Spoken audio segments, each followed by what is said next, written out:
Hi BookTube, it's Amy. I'm here with the next chapter in A. Edward Newton's book, This Book Collecting Game, and this is called Caveat Emptor.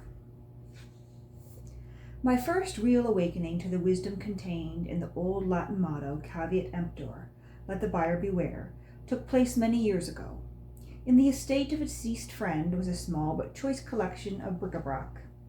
Under the terms of his will, it was to be sold by an important auction house in New York, and in due course a man came over to Philadelphia, examined with great care the collection, and went into ecstasies over certain pieces, assuming stained glass attitudes and exclaiming now and again, "A museum piece, nothing superior to it in the metropolitan." In due course the collection was carefully packed, sent to New York, catalogued, and put on sale. All was going well when, the day before the sale, a telegram was received requesting that an executor come at once to New York. An important discovery had been made.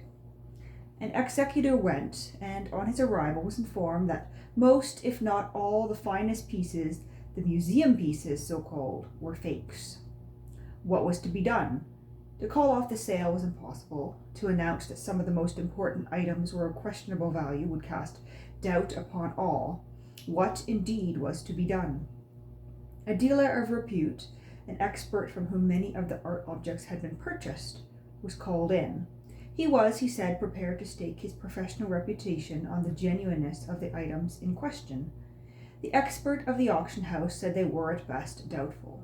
He could not, in common honesty, recommend the purchase of any article the origin of which was questionable. The articles were what they were, interesting and beautiful. Two men, and seemingly only two men in New York who knew, took opposite sides. It was a most distressing situation. The day of the sale came. The auctioneer spoke of the beauty of the objects to be disposed of. There was some question, he said, as to their genuineness, and what am I bid? A number of the important clients of the auction company bought what they wanted, and the rest were obtained for next to nothing by the expert, who shipped them to Paris, where they were disposed of for 10 times what they cost. The moral, as it seemed to me at the time, and still does, is never to buy anything of which only two men know the value, and always to be prepared for a clash of expert opinion. And from that day to this I have viewed a relic with skepticism, and in all my life I have acquired only one, a silver teapot once belonging to Dr. Johnson, with what seems to be an unimpeachable provenance. I came by it in the most curious manner. One day, about a year ago, I bought from Gabriel Wells, under somewhat unusual circumstances, a first folio of Shakespeare, and thereby hangs a tale quite foreign to the subject of this paper. I had long lusted after a first folio, meaning thereby the first collected edition of Mr. William Shakespeare's comedies, histories, and tragedies, published in 1623. The Old Knoll Library already contained an excellent second folio, a superb third, and a good fourth. But a first was lacking. It was over a dinner table in Gabriel Wells' flat in London in September 1927 that the void was filled. Mr. Wells had as his guests, beside my wife and myself, Mr. William Roberts of the London Times, and we had reached that stage in our gastronomic proceedings when conversation had become more important than food. Naturally, our talk was of books. "Gabriel," I said, "have you acquired anything important since we combed the bookshops together last June?" Our host paused for a moment and said only one item, but a very important one. "I have just bought what is probably the finest copy of the first folio obtainable. It is a famous Carrisford copy, clean, sound, unwashed, without the restoration of a single letter, perfect in every particular. It ranks number 6 in Sidney Lee's census. You had better buy it. You will then have first editions of all the most important books in English literature. You will never have another chance. Take my advice and buy it." "And the price?" I inquired. He named a sum which, when I was a boy, I had set as the amount necessary for me to have, and having which I intended to retire from active warfare, business. "Where is the book?" I said. "In the safe at Quartridge's." "I'll take it," I said. "I'll give my bank account a very severe purge, but I'll take it." "What?" said my wife. "Are you crazy?" "But you haven't seen it," said Roberts. "No," I said, "but I know very well what the book looks like. I know Sir Sidney Lee's census, and above all, I know Gabriel. I'll take the book, and that settles the matter." But the next day I felt weak, as though I, as well as my bank account, had undergone a capital operation, and I vowed that I would not go into another bookshop for a long time. But subsequently, like Samuel Pepys, I repented me of my vow, and then remembered that there was no reason why I should not enter print shops freely. In this mood I set out for Ackerman's in Bond Street. Well, there a man came up to me and asked if I were Mr. Newton, the Johnsonian. I told him my name was certainly Newton, but in America, where I came from, there was only one man who deserved to be called a Johnsonian, and that was R.B. Adam of Buffalo. Why do you ask? I added. Because, said my friend, I have a silver teapot which once belonged to Dr. Johnson, which I should like to show you. I never buy relics, I replied. But will you look at my teapot? I should like to know your opinion of it, the stranger persisted. I can give my opinion without looking at it. It is a fake, I said, and then realizing that I had been rude as well as silly, I told him I should be glad to examine it, but that relics always left me cold. Whereupon I was told by the man who addressed me that he was the manager of Ackerman's in Chicago, and that he, being convinced of the genuineness of the relic, had bought it, that it was at his hotel or somewhere, and that he would go and fetch it. I said I would return in an hour, and I did so. There was the teapot, a solid silver.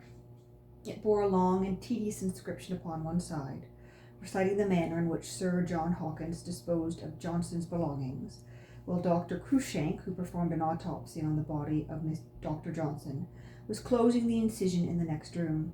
Careful readers of Hill's Boswell do not need to be reminded of what took place immediately upon Johnson's death, and the legend of how Sir John Hawkins, a brutal fellow, enraged someone at Johnson's legacy to his black servant, Frank, sought to deprive him of the doctor's watch. It found confirmation in the story engraved on the teapot that, while the surgeon explored the ruinated machinery of its dead master, Bray, the silversmith, was conveyed to Bolt Court in Sir John's carriage, thus hastily to buy the plate, and how this unadorned vessel for its celebrated services was rescued, etc., etc. The more carefully I studied the teapot and brought to mind the character of Hawkins, the uncluable knight, as Johnson called him, the more interesting the object became. Everything about it testified to its genuineness, and I certainly should have become its owner but for the Shakespeare I had bought the day before, than which only few finer copies exist in the world. This transaction had ruinated me. I was in no mood to purchase anything. But in a moment of hysteria, I gave the owner of the teapot a letter, assuring him that but for the transaction with Gabriel Wells, I should certainly have bought the teapot. Whereupon I fled, and I thought no more or very little more of the incident. Time passed, as time has a habit of doing, and one day, several months later, I received a note from a charming woman, Mrs. Otis Skinner, telling me that she had seen at Ackerman's in Chicago a teapot which had once belonged to Dr. Johnson, that by all means I should own it and give her a cup of tea out of it on her next visit to Oak Knoll, and thereupon I learned another lesson, namely, to agree with thine adversary quickly, while thou art in the way with him. What was the use of my fleeing from temptation in London only to fall in Chicago? And I tell myself the woman tempted me, that it was to oblige Mrs. Skinner that I bought the teapot, and it is now an object of interest at Oak Knoll. But in general, as regards relics, I am very sceptical. People who loiter much in museums of natural history know that experts can reconstruct out of a few odd pieces of bone a very satisfactory skeleton of a prehistoric animal. In the same way, out of one genuine old chair they can make a dozen finely upholstered in old velvet, with a table thrown in for good measure, and in the matter of paintings there are, I suspect, more old masters in this country alone than all the old masters of Europe ever painted. And this, I fancy, is one of the ways we get them. An old gentleman, very hard up, as many old gentlemen in Europe are these days, picks up his newspaper of a morning and reads of some rich American having bought for an immense sum a portrait by whom you will. As he reads, his eyes light upon a portrait of an ancestor by that same master, and he says to himself, if I could sell a couple of those old pictures for any substantial portion of the sum mentioned as having been paid by that damned American, I could pay my debts and live at least for a time in decency and comfort. Then, saying nothing to anybody, he goes up to London or to Paris or any other important art centre, and seeks out a prominent dealer to whom he unfolds his scheme, which with minor variations is something like this. He asks that the dealer come to see him, and in the course of his visit he is to observe that several of his host's best pictures are going to ruin for want of proper care. If attended to now, the pictures can be saved. In a few years it will be too late. The lady of the house, proud as Lucifer, enters the discussion. She wants the pictures restored, but does not know where the money is to come from. They are devoured by taxes, etc. The art dealer talks much and learnedly. You won't know the pictures after they have been rebacked. It is an obligation which you owe to your family, etc. Finally, it is decided to send them up to town, where they are skillfully copied. The copies are put into old frames, and as originals go back to the country house. And after a time the genuine paintings come to this country, or, and more likely, the copies will be sold as the genuine paintings. I doubt if one man out of 1,000 buying pictures can tell a genuine painting from a good copy. Experts disagree, hence the name. An expert will swear to anything on a bunch of Bibles, especially, as we know, will they swear to the sanity or insanity of a client. All this is not news, and in one form or another it has been going on since the world began. We know that the Romans tried to make their sculpture look like Greek, which was then most highly esteemed, and there is nothing under the sun that cannot be and is not faked. The sang-froid with which a collector buys gems and coins fills me with amazement.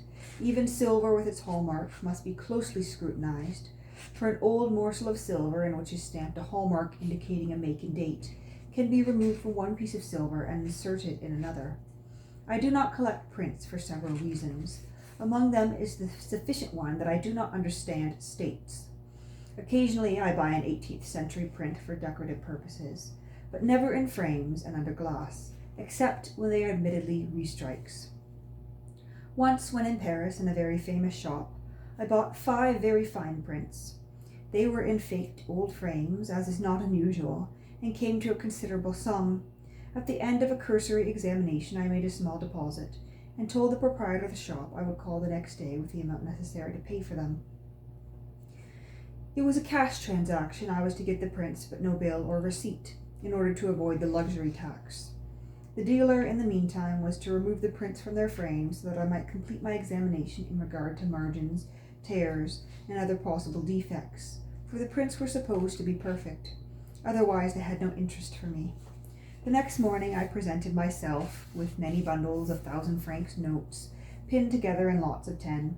As soon as I entered the shop, I saw something was wrong. Very frankly, I was told, and it was hardly necessary, for I should have made the discovery myself, that 2 of the prints were defective. One was remargined at the plate line, exquisitely to be sure, but the restoration was quite obvious. The other had had a tear so perfectly concealed that only by examination with a magnifying glass could its presence be detected. The danger of buying such things at auction is obvious. Defects are supposedly pointed out in the catalogues, but they are not always observed, and at an auction too, you may give a discretionary bid to the very dealer whose property the print or other object is.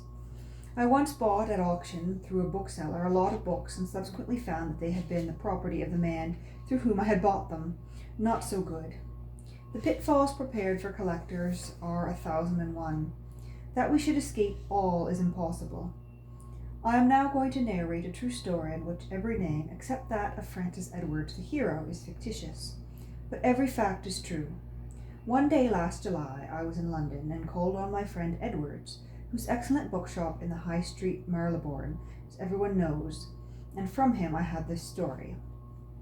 A man had come into his shop a few days before, and, asking for the proprietor, introduced himself as Mr. Crawford of Melton Mowbray. Said Crawford, "Mr. Edwards, I am a friend of the rector of our church in Melton Mowbray. He is a very old gentleman, a sporting person, the last of his race, and almost blind. He told me he was thinking of selling a small collection of books, which he told me were very valuable. I know nothing about books myself. I never was a collector. But when my friend told me he was going to send a lot to a bookseller in Leicester, it occurred to me to suggest that he could do better by taking them up to London. But my friend would not hear of it. He told me that he had not been in London since the war and never expected to enter Sion House again. He thought he would do very well in Leicester. To make a long story short, I made my friend give me a list of some of the books he wanted to sell. Not all, by any means, but just a few. I have the list here. It may be that the books are of no value. You will know better than I. I know nothing about books.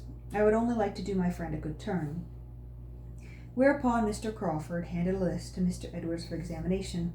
He meanwhile looked at some sport. He meanwhile looking at some sporting prints in which a man from Melton Mowbray might well be interested. The list Mr. Edwards read contained at least a dozen items to secure any of which a bookseller would send a man across England. They were collector's items, but the books would have to be examined with great care. If perfect, the little lot jotted down were worth several £1,000s. Mr. Edwards had become interested. "How can the books be seen?" he inquired. Mr. Crawford thought there would be no difficulty about it. If Mr. Edwards would send him a wire the day before, he, Crawford, would meet him in his car at the railway station and take him to the manse or rectory or vicarage or whatever the old collector lived. "You will see a character," added Mr. Crawford. Mr. Edwards was very anxious to meet an old clergyman of such fine taste. Mr. Crawford then made it clear that he was acting quite disinterestedly in the matter. He was to receive no commission. Mr. Edwards was to give the old man what in his judgment the books were worth. He would have to attend to their shipment to London, which he agreed to do. He was much obliged to Mr. Crawford, who would wire him in a day or two. He hoped he would find the books in good condition. Mr. Crawford did not know. Mr. Edwards would have to take care of himself. Whereupon the two men shook hands and parted. Crawford made his way to the street. Obviously, this thing looked very good indeed to Edwards, who, list in hand, was for a moment lost in reverie. Life of a Sportsman in Blue Cloth, Pickwick in parts, might be worth anything or nothing. Vicar of Wakefield, first edition. The idea of taking an aeroplane to Melton Mowbray did not seem so very absurd. Someone touched Edward's arm on the other shoulder. He came out of his trance. Crawford again. "Another matter, Mr. Edwards," he said. "I quite forgot.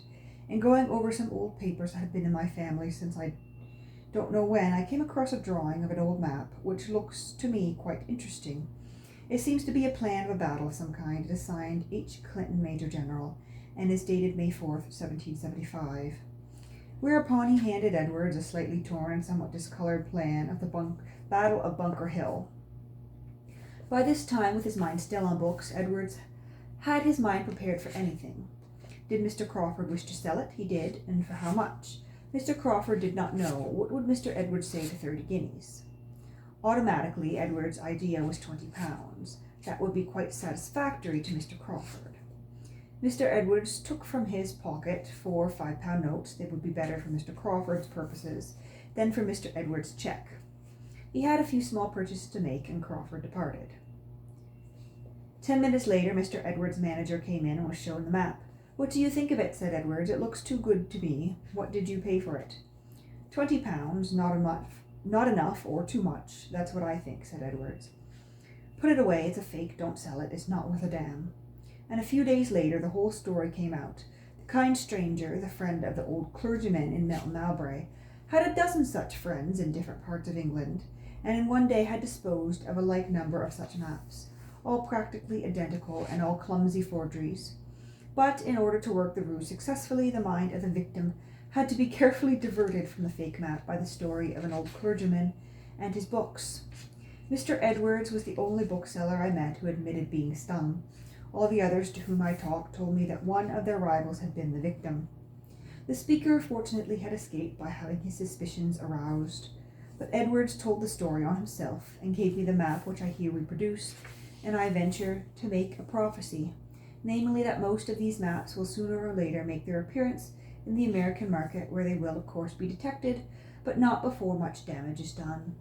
Whether the plausible stranger forged the maps himself, or whether he worked with an accomplice, it is not now known, but the swindler did an excellent day's work, and this now brings us to the subject of the perfectly proper restoration of books. We do not need to be told at this late day that certain old books are worth not their weight in gold, but their weight in banknotes. But many of these books are defective. Some vary, others lack merely a title page or a last leaf.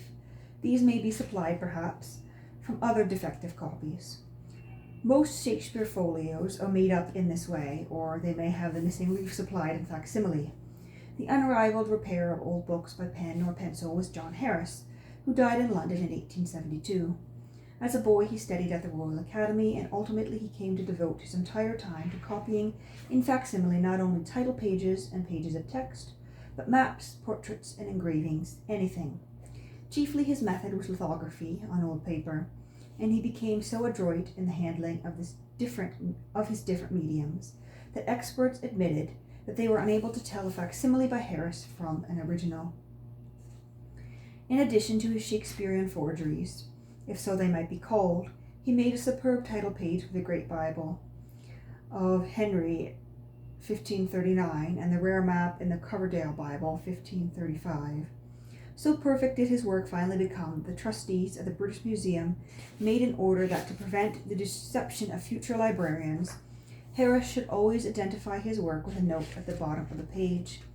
One is not surprised to learn that the poor man's eyes gave out, and he was at last compelled to abandon his trade, in which he had few equals and no superior. I have a very rare edition of Robinson Crusoe, which I think contains a page of Harris's work. Only one other copy is known, and that is in the British Museum. It has also many defective leaves. Mine is said to have but one. The leaf seemingly is printed on paper, which is somewhat thinner than the rest of the book, but this may be due to the treatment it has undergone.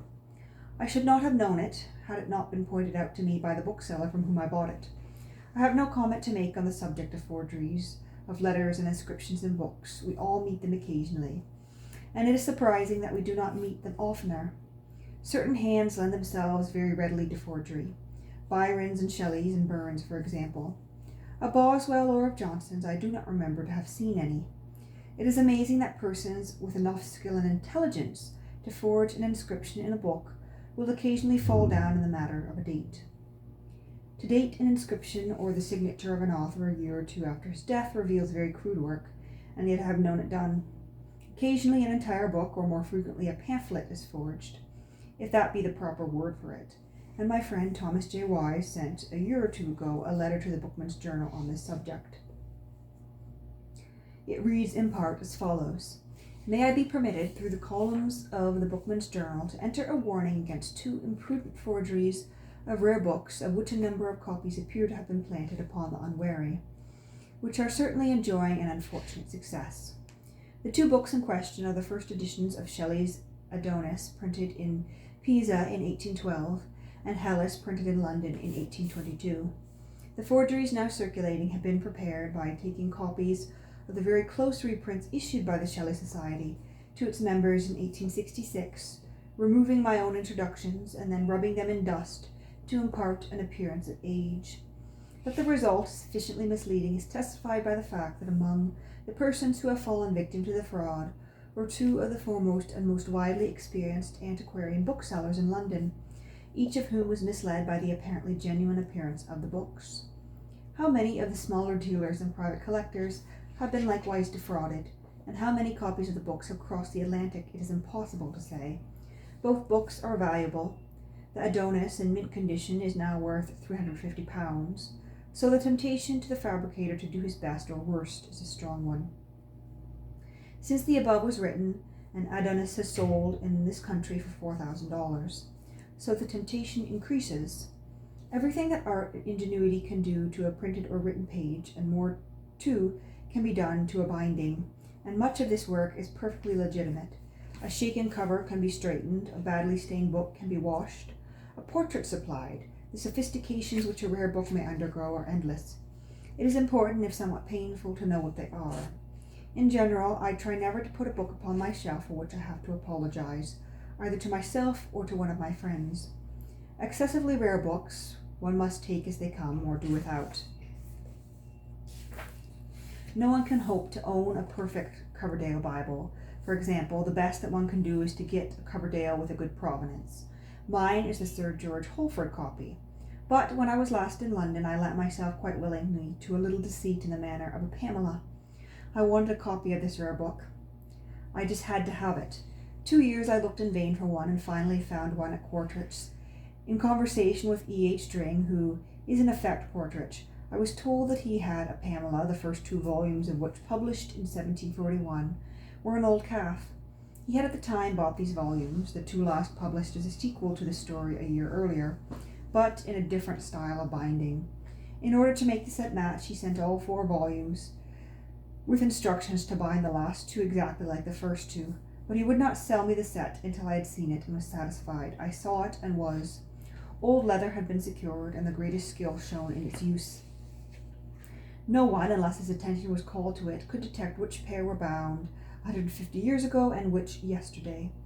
Every detail of an old book must be studied with the greatest care, but with caution. Nothing very dreadful is likely to happen, and new books which are likely to be perfect when we buy them will turn to dust and ashes almost as soon as we shall.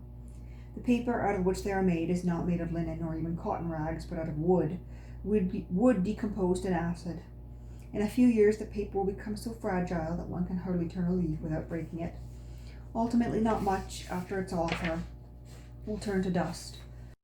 This melancholy thought occurred to me when, a few days ago, I paid $40 for Kit Morley's Parnassus on Wheels to replace a presentation copy which had been borrowed by an appreciative friend.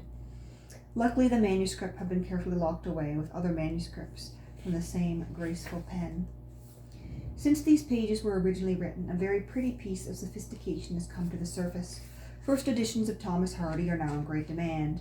Tess of the D'Urbervilles is probably Hardy's most popular novel. It was published in 1891 and was bound in orange brown cloth, which soiled easily, and as most of the copies passed into the lending libraries, good, clean copies are scarce. A friend, seeing a copy advertised in an English catalogue as in mint state for £60, at once cabled for it, got it, and seeing that it appeared as represented, at once paid for it. Exultingly he showed it to John Eckel, just back from New York, with a new point in his mind. He had it from James F. Drake. The book is a good, clean copy of the first edition, but the binding is the binding of the second edition, said John. How do you make that out, said my friend. Look closely at the side stamp, said John. My friend looked and saw nothing out of the ordinary. Then John pointed out a tiny difference. In the binding of the first edition, under the 5-leaf flower are 5 tiny dots. Under these are 3 dots. Under these the stem of the flower widened out at the top. In the binding of the second edition, the widened portion of the stem is divided into 3 members, the center member having a small dot on either side. Some enterprising bookseller had secured a copy of the first edition, a good inside but in a soiled binding. This cover had been replaced with a clean binding of the second edition. Only the most careful scrutiny, such as few give their books, would reveal the deception practiced. But once one's attention was called to it, it was quite obvious. I had the right first, and the wrong first, photographed side by side, and he who runs may read, if he be very expert in reading. I understand that the Maggs brothers in London were the first to discover this point, which confirms a statement once made to me by Thomas J. Wise, that no book could be reproduced except by photography, in which sooner or later some variation would not be discovered. Reader, somewhere deep down in my memory, I have hundreds of these points, and I verily believe that Mr. Wise has tens of thousands of them. If I could make 1/2 of Mr. Wise's points my own, I too would be famous. And that brings us to the end of this chapter, Caveat Emptor.